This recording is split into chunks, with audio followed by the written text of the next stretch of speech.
Poslanke in poslanci Državnega zbora Republike Slovenije so na zadnji načrtovani izredni seji obravnavali in soglasno prižgali zeleno luč za ustanovitev 4. javne univerze v Sloveniji, ki bo delovala v Novem mestu.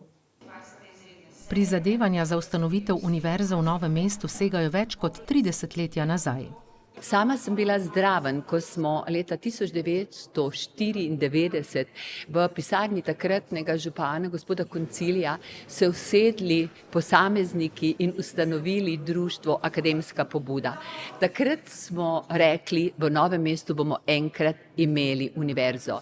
Večina poslank in poslancev se je torej strinjala, da je sedaj pravi čas, da se dolgoletna načrtovanja tudi udejanijo.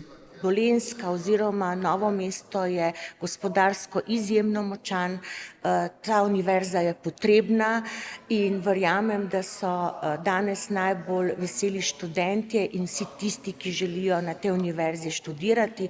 Zelo pomembna je tudi poenotenost tako politike kot tudi ostalih strokovnih služb o pomenu in vlogi nove univerze.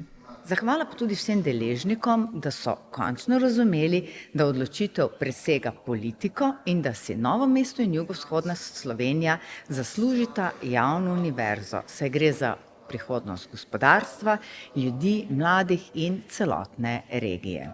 Univerza bo pod svojo streho združevala že preverjene fakultete. 3/4 subjektov poznam že vsaj 15 let in vem, da bojo to dobre fakultete znotraj dobre univerze in kot sem rekel danes na razpravi, podpiram sploh decentralizacijo na tem področju, kajti zakaj bi se v nedeljo zvečer ali ponedeljek zjutraj trume študentov iz Dolenjske, Posavja, Bele krajine zgrinjali v Ljubljano. Da gre za pomemben razvojni korak in zaključek procesa zadnjih 30 let za celotno jugovzhodno Slovenijo, meni tudi novomeški župan Gregor Macedoni.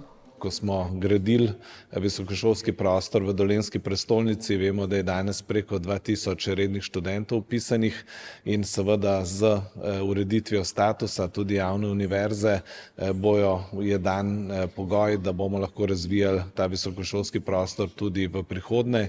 S tem bo tudi težav zaradi pomanjkanja kvalificirane delovne sile v jugovzhodni Sloveniji manj.